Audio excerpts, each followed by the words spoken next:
Good morning, and thank you for joining me on the Path to Liberty.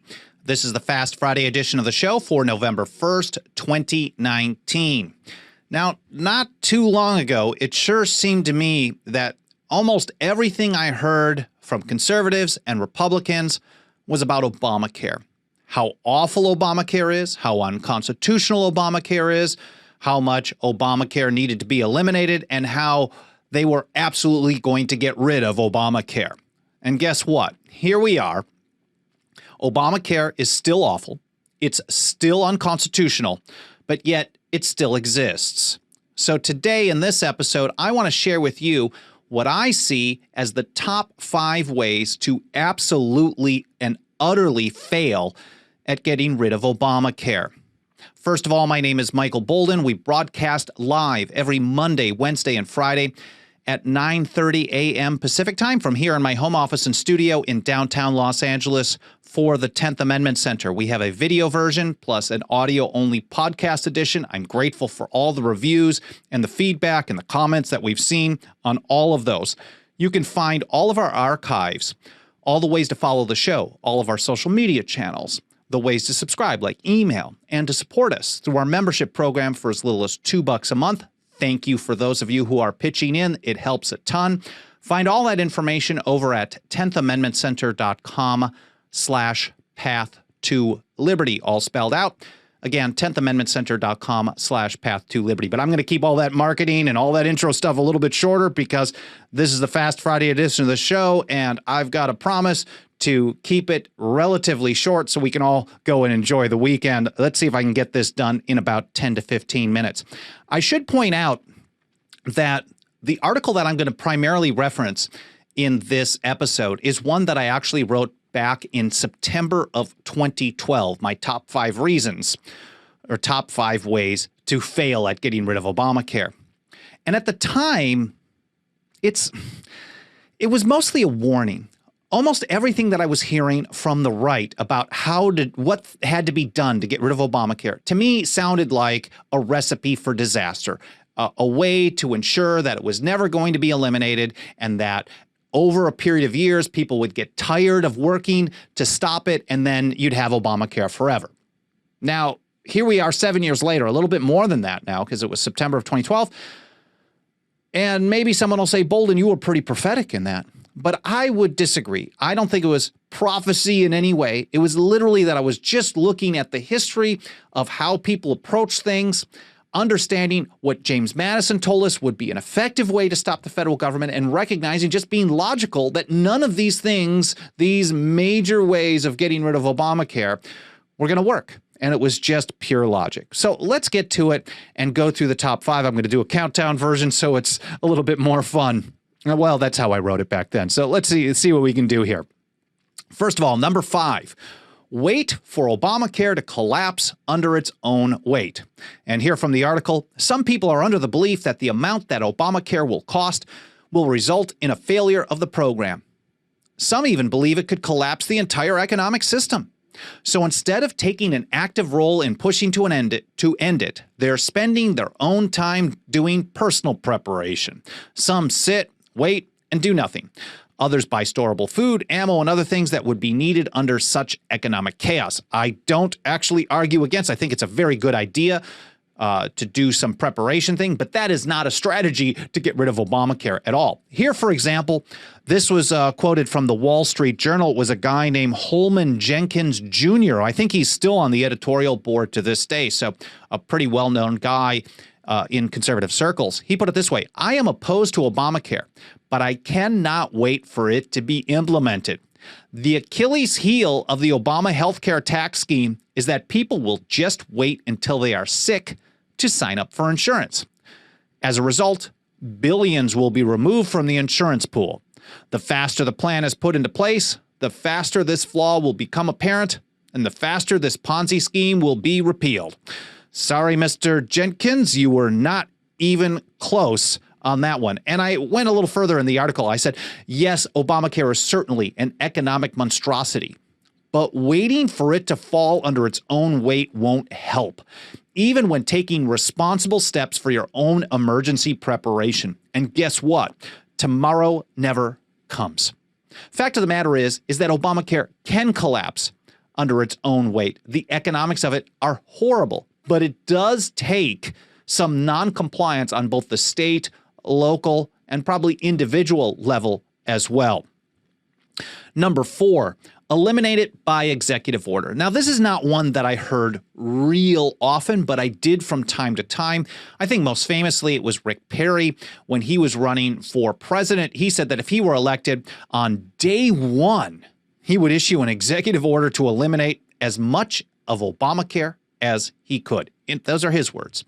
Now, if we're talking about executive orders, I am no fan of that as a strategy, but if we're talking about executive orders, really all I've seen is stuff that has been written since then that actually expand or continue federal involvement in the healthcare system, whether Obamacare or something else. And the feds really just need to do one thing: follow the Constitution and get the hell out of the way of the market. Here, just this last month, early October, from AARP, they noted that a new executive order from the president aims to improve Medicare options and affordability. The order seeks to expand access to telehealth services, such as virtual visits with healthcare providers, and pushes for reforms that enable providers to spend more time with patients. The regulations that restrict the ability of nurse practitioners and physician assistants to treat patients will also be reviewed. Basically, nothing talking about how Medicare is not something that the federal government, the healthcare industry, should not be involved in. So if you're relying on executive orders, basically you're going to get at best this kind of a milquetoast response. Back to our list, number 3, go back to the Supreme Court. We're told that the only way you can get rid of something in Washington, D.C. over and over and over is to rely on the Supreme Court to strike the act down. Now, there may be tens of thousands of laws and regulations that have been on the books over the years, and how many of the court struck down? The percentage is tiny. So even if you think that's the right approach, the right strategy, the odds are definitely not in your favor. And here's how I put it in the article. Some people, primarily legal scholars and so-called experts, believe that a proper next step is to go back to court. Yeah, right. They'll get to write more articles about it, get more attention on the legal discussion, and advance the importance of their profession. Now, there is a case that is now still winding its way through the courts, and it may go to the Supreme Court. Who knows what's going to happen?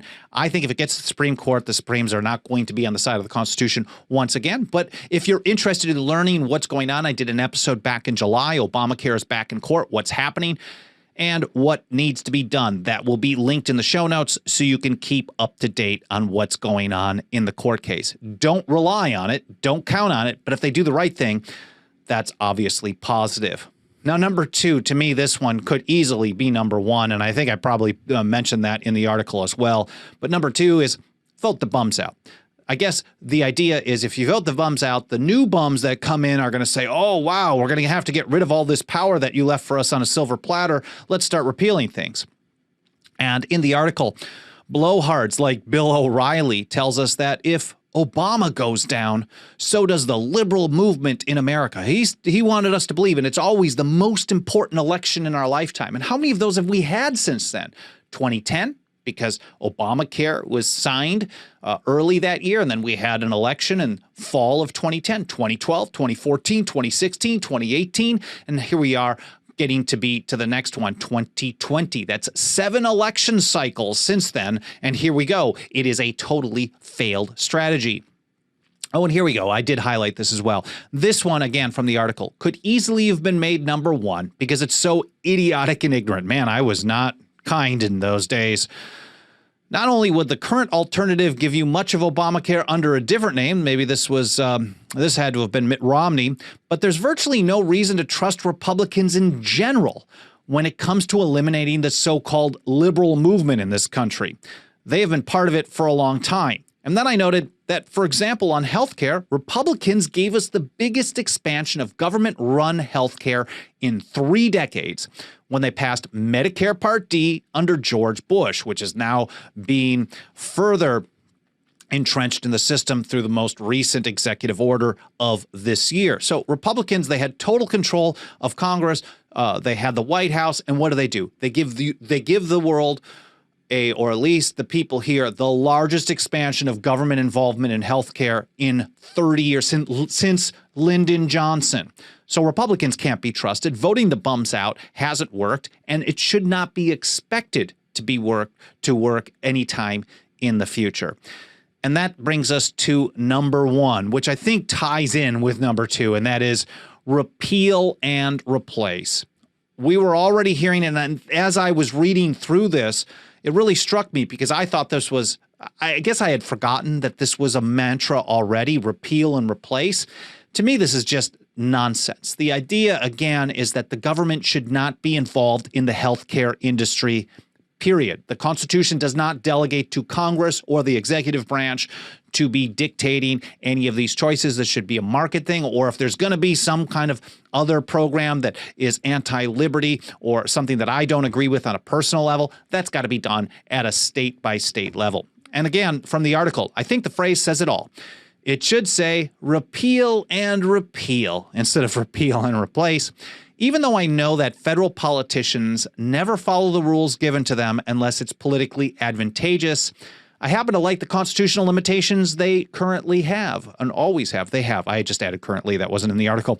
Even if Obamacare were repealed and replaced with nothing, so if it was repealed and replaced with zero, that still doesn't solve the problem, because so much of the problem that Obamacare was supposed to fix was caused by government involvement in healthcare.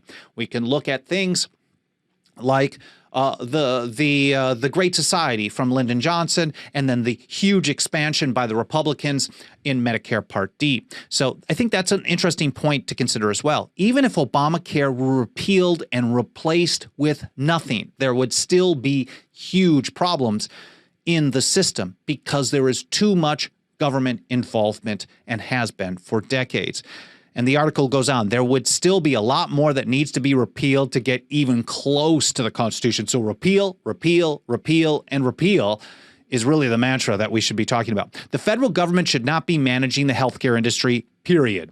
It doesn't matter if that management is done by someone named Obama, Romney, Bush, or Clinton, and I guess it should Warren or Trump or Biden or any of these people. They need to take a total hands-off approach. Well, those are my top 5 back in 2012. I'm not sure if I would have changed them over the last 7 years, but they seem maybe one of them might be different. I'm curious if you think there are any other ways that you heard over the years that somehow Obamacare was going to be gone because of this. I think most of them focused on voting the bums out. But if we're talking about 2010, 2012, 2014, 2016, 2018, and now coming 2020, and there's still Obamacare on the books, still Obamacare being implemented, still Obamacare ruining people's benefits or their insurance plans, costing them so much money, restricting their choice and the like. Obviously, that strategy has been an utter and complete failure. Anyways, I hope you guys found this interesting. I hope you learned something, and I hope it was at least a little bit entertaining. This was a fun one for me to do. I hope you have some nice plans for the weekend. I'm going to be doing some work and going to take a little bit of time off to relax as well. Of course, if you support the show, smash the like button, subscribe on YouTube, get bell notifications on iTunes and other of the podcast edition platforms. Make sure to leave a review. Those help us a ton. Basically, any action that you take on any of these platforms, they're all pretty easily triggered. If you leave a comment, you hit a like button, you share, all those things, you leave a review, it tells the platform that they should show the program to more people. So I'm very grateful for all that. And of course, if you want to kick in financially as little as $2 a month, you can pitch in way more if you want. Goes a long, long way here at the 10th Amendment Center. That's 10thamendmentcenter.com/members. Again, 10thamendmentcenter.com/members. Again, thank you for spending a few minutes of your time with me today. I hope you have a great weekend. We'll see you here next week on the Path to Liberty.